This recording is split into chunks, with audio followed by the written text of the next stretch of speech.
Alors je pense que l'année 2020 nous a tous fait pas mal réfléchir sur tout un tas de sujets de nos vies. Une des questions que je me suis posée, c'est quel impact je pouvais avoir, à mon humble échelle, pour réduire mon empreinte carbone. Sachant que je vis dans un pays développé, riche, on a quand même une empreinte carbone qui est assez importante. Même si en France, on a, grâce à l'électricité nucléaire, un fort avantage par rapport à d'autres pays comparables en Europe. Alors qu'est-ce qui émet beaucoup de carbone? Les industries, les transports, tout ce qui est consommation de produits manufacturés, l'agriculture aussi dans une certaine mesure, mais je pense qu'on a quand même besoin de manger. J'ai réfléchi plutôt sur la partie transport en ce qui me concerne. Et je vais vous expliquer un peu le cheminement que j'ai eu depuis cette année 2020 qui a été mère de toutes les crises. La première décision que j'ai prise pour améliorer mon empreinte carbone au niveau des transports, ça n'a pas été d'acheter une voiture électrique, mais un vélo électrique. J'avais dans l'idée d'utiliser au maximum mon nouveau vélo électrique pour les trajets du quotidien, notamment pour aller au boulot.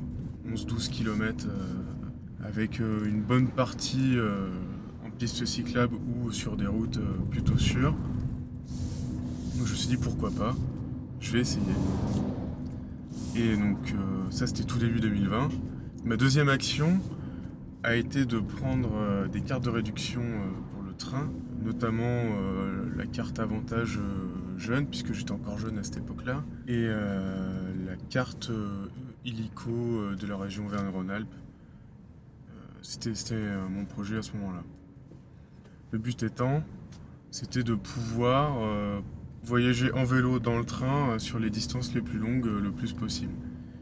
J'étais dans une idée quand même assez radicale à ce moment-là, de me dire je change pas de voiture pour prendre une électrique, je cherche à me passer le plus possible de la voiture. Sachant que ne vivant pas à Paris, dans une grande métropole ou dans la région Île-de-France, on n'a pas un maillage de transport public aussi dense au beau milieu de la France. Mais j'ai quand même voulu essayer. Par-dessus tout ça est arrivée naturellement la crise Covid. Et mon idée de prendre plus le train a un peu été révisée. J'ai mis en stand-by l'idée de prendre des cartes de réduction et de prendre mon vélo et de le mettre dans le train dès que je voulais voyager plus loin. Et c'est suite à cette crise et aussi à une opportunité de pouvoir m'équiper d'une borne dans ma copropriété que j'ai sauté le pas pour passer sur une voiture électrique. Sans trop de risques financiers puisque, je vous ai déjà expliqué, j'ai pris une Twingo parce que c'était vraiment le minimum qu'il me fallait. Et à l'usage, je verrai si j'ai suffisamment confiance dans la technologie et si j'ai l'usage pour prendre un véhicule plus cher.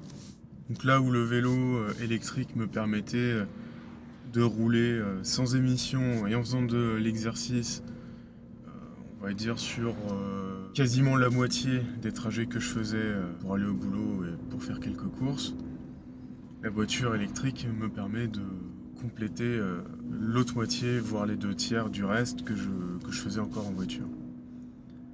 Parmi ce reste de trajet, j'aurais aimé en faire davantage en train. Et je vous expliquerai sans doute une autre fois pourquoi, pour le moment, je vais me cantonner à la voiture. Alors tous ces efforts sont bien beaux, mais vu que j'aime bien prendre l'avion de temps en temps, parce que j'ai de la famille qui vit à l'autre bout de la planète, mon impact carbone est surtout marqué par les vols long courrier. Si je fais 75 000 km par an et que 40 000 d'entre eux sont dus au long courrier, ça sert pas à grand chose de décarboner juste la partie trajet au boulot et de pas s'occuper des longs courriers. Donc il n'y a pas encore de TGV qui vont jusque dans les régions d'outre-mer. Il n'y a pas encore de TGV non plus partout en France d'ailleurs. Là c'était vraiment une équation assez difficile à résoudre. Mais avec la pression qui s'est pesée sur l'entreprise, avec la crise Covid et les aides apportées par l'État pour soutenir la compagnie aérienne, Air France a proposé des initiatives que je trouve assez intéressantes, même si bon, c'est que le début. Air France a proposé des initiatives assez intéressantes depuis l'année dernière. Tous les vols internes sont compensés au niveau CO2 désormais. Et pour les vols long courrier, ils proposent d'acheter entre guillemets une option pour compenser les émissions de CO2. Donc là j'ai regardé pour mon prochain vol, ça coûte environ 3% du prix du billet aller-retour. Ce qui n'est pas très cher finalement pour me dire que Air France finance des projets qui permettront de compenser l'émission de CO2 de ce vol. Alors c'est sûr, hein, la compensation CO2 c'est vraiment le niveau le plus limité, le plus simple et le plus paresseux j'ai envie de dire pour limiter ces émissions. Mais au moins ça a le mérite d'exister et d'être proposé par Air France.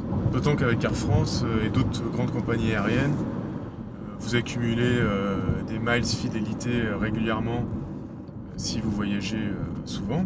Air France propose même en partenariat avec American Express une carte de paiement qui, au lieu de vous donner du cashback en euros, vous le donne en miles. Donc ça peut être intéressant. Moi j'ai ça. Donc ça me permet d'avoir une cagnotte de miles que je peux utiliser pour différents vols ou des options ou des choses comme ça. Et bah là j'ai pu utiliser ces miles pour payer ma compensation CO2. Donc mon prix du billet ne devient pas plus cher, mes achats de la vie quotidienne ne sont pas plus chers.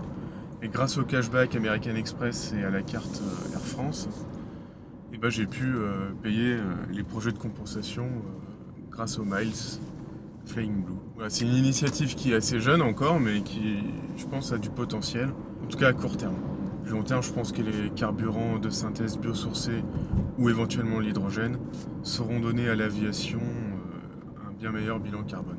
Tout compte fait, grâce à ces quelques décisions que j'ai pu prendre, qui m'ont pas spécialement coûté énormément d'argent. La Twingo, par exemple, me coûte nettement moins cher à posséder ou à louer dans ce cas-ci que ce que la Mini me coûtait à posséder. J'ai pu quasiment réduire à zéro mes émissions de CO2 sur mes transports.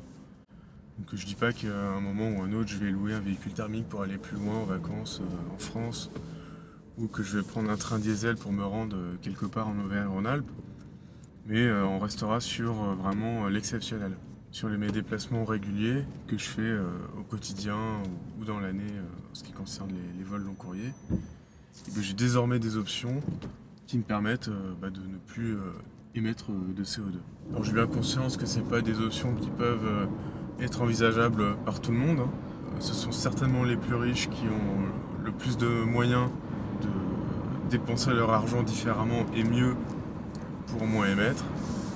Et c'est ce que j'ai pu faire à mon petit niveau. Je serais curieux de savoir si vous aussi, dans ceux qui me regardaient et qui me commentaient, vous avez pu avoir des changements dans vos habitudes par rapport à la conscience du fait de réduire ces émissions de CO2 pour avoir une planète un peu plus soutenable d'ici 2100. Quelles sont les décisions que vous avez pu prendre, que vous n'avez pas pu prendre pour certaines raisons, soit financières, soit matérielles, soit pratiques. Je serais assez intéressé d'en discuter avec vous, donc je vous laisse la section commentaires. Et sur ce, je vous dis à bientôt et bonne route.